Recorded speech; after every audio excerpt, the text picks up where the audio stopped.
Olá, se você já assistiu aos outros vídeos desse canal, seja bem-vindo mais uma vez. Se é a primeira vez que você assiste a algum vídeo do nosso canal, é um prazer tê-lo por aqui, seja bem-vindo. Eu sou o professor José Neto e nós vamos dar início a mais uma aula do nosso curso Recursos no Processo Penal. Antes, o lembrete para aqueles que se inscreveram pelo Siga Eventos para receber o certificado do curso. Não deixe de registrar a sua participação, colocando o seu nome na lista de presença nos comentários do vídeo. Isso é requisito para você receber depois certificado, ter contabilizado a sua participação, o que será feito posteriormente. Vamos então dar início à nossa aula de número 6. Nós já tivemos aí nas aulas anteriores o estudo dos aspectos gerais do recurso, dos recursos do processo penal, e ainda estamos nessa temática, nessa aula. Nós terminamos a aula passada iniciando o estudo dos princípios aplicáveis aos recursos processuais penais. Na realidade, ficamos apenas em um princípio, o princípio do duplo grau de jurisdição. Tratamos dele e das controvérsias principais que existem em torno desse princípio. Na aula de hoje, nós iremos continuar o estudo dos princípios que informam toda a disciplina dos recursos no processo penal. Então vamos começar nesta aula pelo um princípio muito conhecido, o princípio da fungibilidade. O princípio da fungibilidade é o princípio segundo o qual a interposição do recurso errado não prejudica o recorrente. Se não houver má-fé, se não houver erro grosseiro, pode-se receber o recurso errado como sendo o recurso correto. Ele tem previsão expressa no Código do Processo Penal. Vamos ficar de olho na tela e acompanhar a leitura do artigo 579. Salvo a hipótese de má-fé, a parte não será prejudicada pela interposição de um recurso por outro. Parágrafo único. Se o juiz, desde logo, reconhecer a impropriedade do recurso interposto pela parte, mandará processá-lo de acordo com o rito do recurso cabível. Bom, como você pode observar aí, a fungibilidade é isso que eu falei há pouco. Você interpõe um recurso inadequado, um recurso errado, e mesmo assim o tribunal recebe como sendo o recurso correto, desde que não é evidenciada a má-fé. E a nossa doutrina e jurisprudência costuma falar também no erro grosseiro. Então, não sendo o caso de um erro grosseiro, nem se evidenciando a má-fé, aplica-se o princípio da fungibilidade. Mas eu chamo a atenção para esse detalhe, porque em breve estudaremos o princípio da convolução e eu voltarei a tocar nesse ponto. O que caracteriza a fungibilidade é a interposição do recurso inadequado, sendo então permitido o recebimento daquele recurso como se fosse o recurso correto. Okay? Há muita crítica na doutrina quanto ao subjetivismo envolvido nesses conceitos de má-fé e até de erro grosseiro. Nem sempre é tão simples assim definir o recurso correto do processo penal, o que às vezes pode ficar ao sabor do julgador dizer se o erro é grosseiro ou não. E a má-fé, essa é mais subjetiva ainda, nem sempre é de fácil comprovação. De qualquer modo, o caminho que a jurisprudência tem tomado para decidir se houve má-fé ou não é especialmente a questão do prazo. Ou seja, o que você não pode é ingressar com um recurso de prazo maior apenas para disfarçar a perda do prazo menor de um outro recurso. Então você deveria entrar com o recurso correto, com prazo de 5 dias, por exemplo, e ingressa com o recurso com prazo de 10 dias. Não, mas eu entrei dentro do prazo do meu recurso. Ah, não sabia que o recurso não era esse, mas eu entrei dentro do prazo. Certo, mas você não entrou dentro do prazo do recurso correto. Se você errar na espécie recursal, mas for dentro do prazo do recurso correto, não há má-fé. Houve um erro, desde que não seja um erro absurdo, vai se aplicar o princípio da fungibilidade. Bom, próximo princípio é o princípio da unirrecorribilidade. Por esse princípio, só deve haver um recurso para impugnar uma decisão. Então, cada decisão contra a qual se recorre deve ser impugnada através de um recurso apenas. Esse recurso, inclusive, tem uma situação dele prevista também no Código de Processo Penal. Vamos dar uma lida aqui no artigo 593, parágrafo 4º do CPP. Olho na tela. O artigo 593 diz: Quando cabível a apelação, não poderá ser usado o recurso em sentido estrito, ainda que somente de parte da decisão se recorra.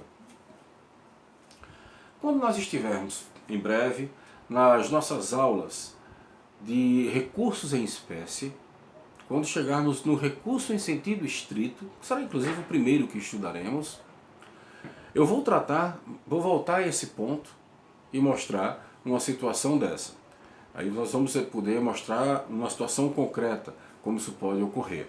Mas, a princípio, o que esse artigo está dizendo é o seguinte: a apelação é um recurso muito amplo, você pode discutir toda a matéria.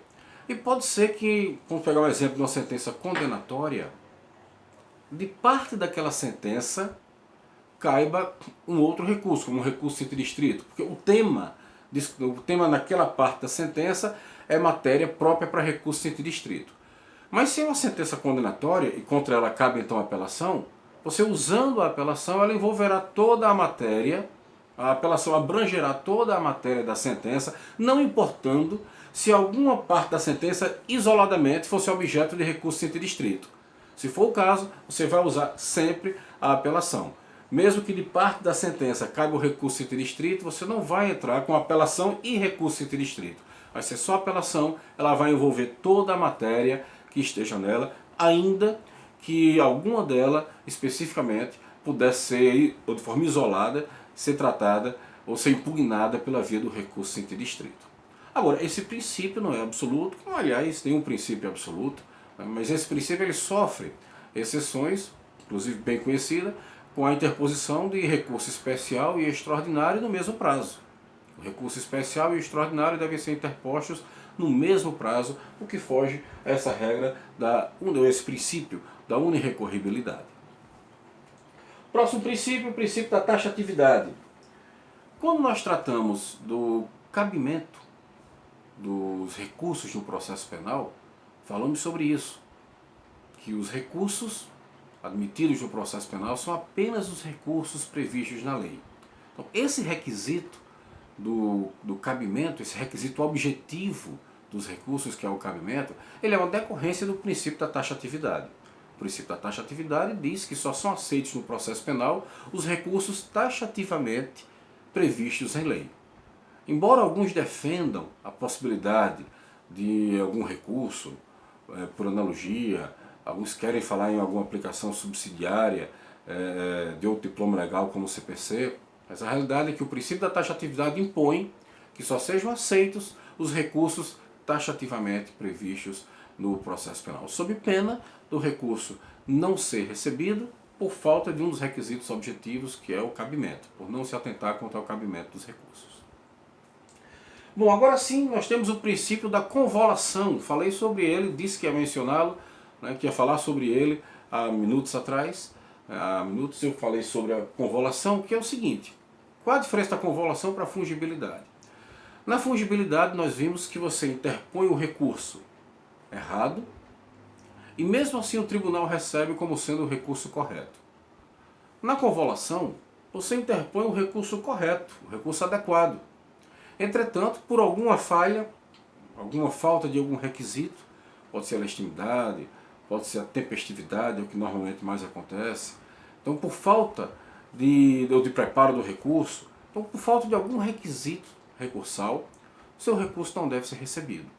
Entretanto, para que não haja prejuízo para o recorrente, verificando o relator ou qualquer dos julgadores no momento do julgamento que há uma possibilidade de um prejuízo indevido, ele sofrer um prejuízo injusto, a decisão de não conhecimento do recurso terminar sendo injusta para ele, causando-lhe um prejuízo, é possível receber-se como outro remédio jurídico, como outra medida que venha salvaguardar o direito do recorrente.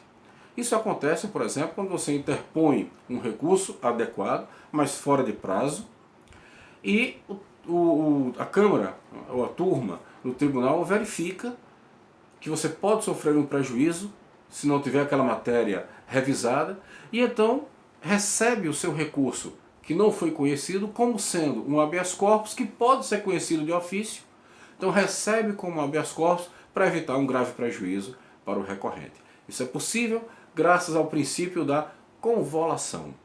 que se diferencia da fungibilidade, porque na fungibilidade você entrou com recurso inadequado, recurso errado, e ele é recebido como correto. Na convolução o recurso estava certo, mas você esqueceu de atender algum requisito e ele não será recebido. Só que para evitar um prejuízo, aceita-se como sendo um outro instrumento jurídico, geralmente o habeas corpus, que pode ser conhecido de ofício, é o remédio heróico para situações que venham a trazer um prejuízo, uma ameaça ou uma efetiva lesão à liberdade de locomoção do paciente.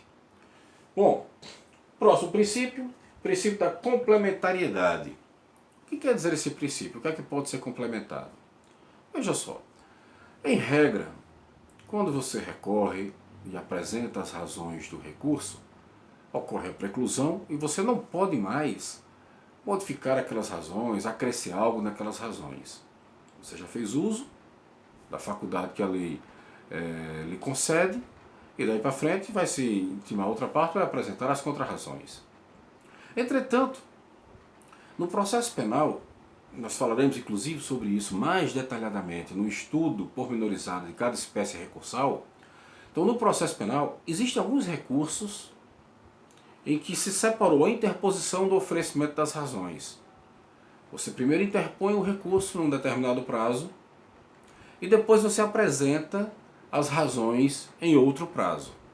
Então pode acontecer a seguinte situação. Vamos imaginar uma sentença condenatória em que o réu, tendo sido intimado, oferece apelação e o Ministério Público, ao ser intimado, apresenta embargos declaratórios, opõe os embargos declaratórios. Isso é plenamente possível. A intimação ela é independente, o prazo conta de forma independente para cada parte. Então o Ministério Público opôs embargos declaratórios, o réu interpôs o recurso apelatório, posteriormente o réu apresentou as razões do seu recurso, as razões da apelação, e depois disso o juiz julgou, primeiramente, claro, os embargos declaratórios do Ministério Público antes de enviar a apelação, o processo para a instância superior. Primeiro o juiz decidiu os embargos declaratórios como tem que ser, decidiu primeiro os embargos declaratórios de MP. Só que ao fazer isso, digamos que o juiz acresceu mais informações à condenação que prejudicam ainda mais o réu e afetam diretamente as razões do recurso que ele já interpôs, do apelo que ele interpôs. Então, neste caso, nessa situação, porque houve um acréscimo por parte do juiz complementando sua sentença e que prejudicou o apelante, é possível que ele tenha um novo prazo para complementar as suas razões. Mas, obviamente,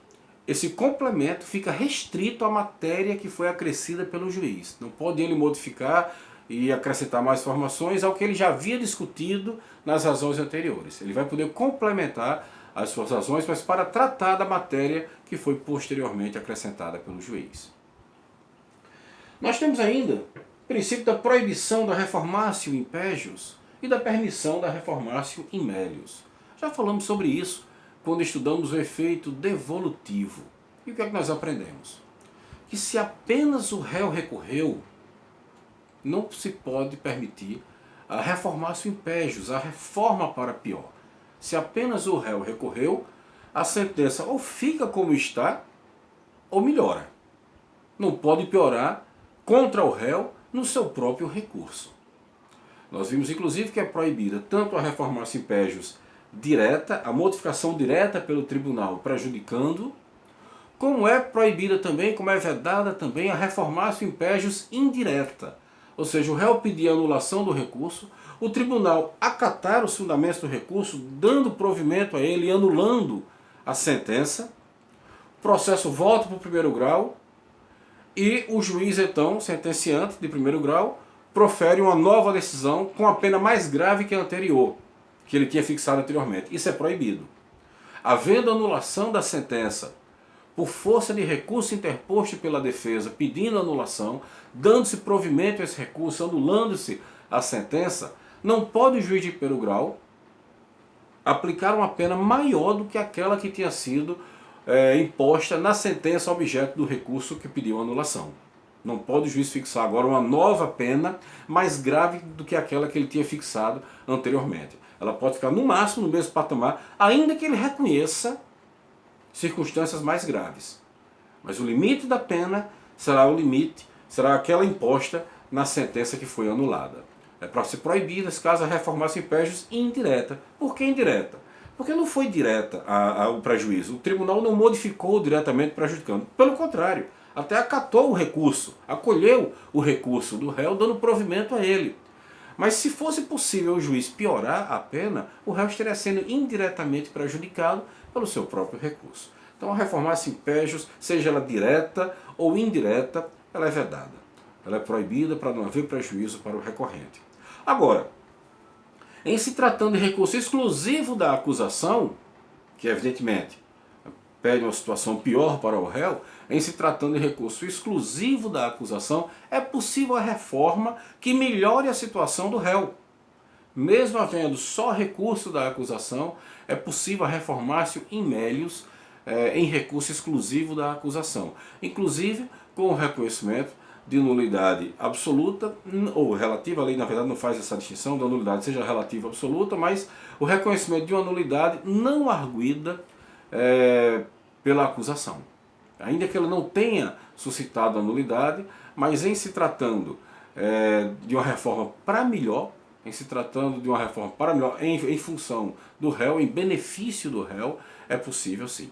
Então, é proibida a reformácio in pégios quando há apenas recurso exclusivo da defesa, e é possível a reformácio in melius, ainda que o recurso da acusação seja exclusivo, ou seja, que o réu não tenha recorrido, só tenha havido recurso por parte da acusação.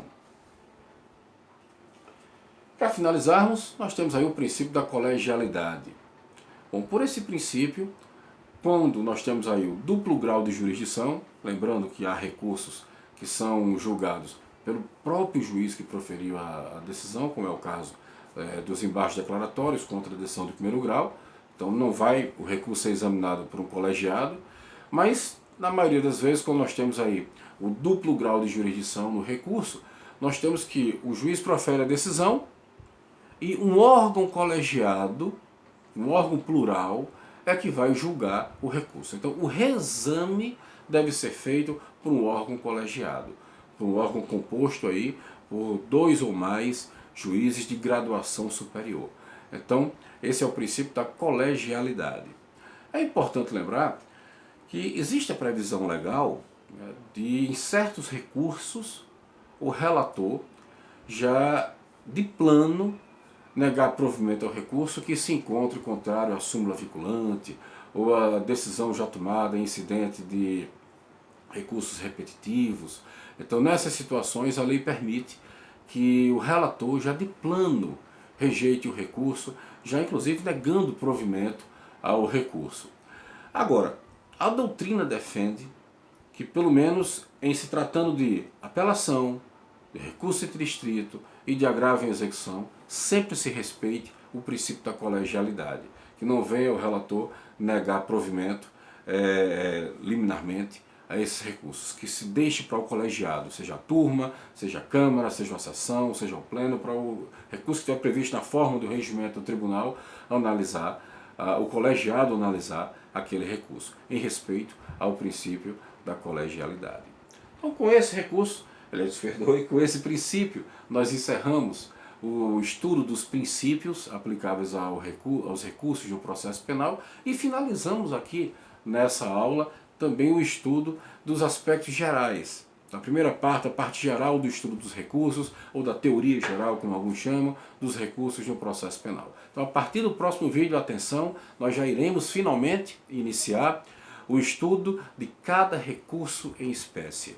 Essa aula ficou um pouco mais... Essas primeiras aulas ficaram talvez um pouco mais teóricas, espero que não tenham sido cansativas para você, mas agora iremos iniciar o estudo dos recursos em espécie. Eu tenho certeza que será interessante, espero que você goste, que você participe também nos comentários do vídeo. Eu sempre falo aqui no começo do vídeo sobre você colocar nos comentários quem está inscrito para receber o certificado. Mas qualquer um que esteja aqui assistindo esse vídeo, querendo participar, querendo colocar lá seu comentário, dizer o que você pensa sobre a matéria, acrescer alguma coisa, será sempre muito bem-vindo.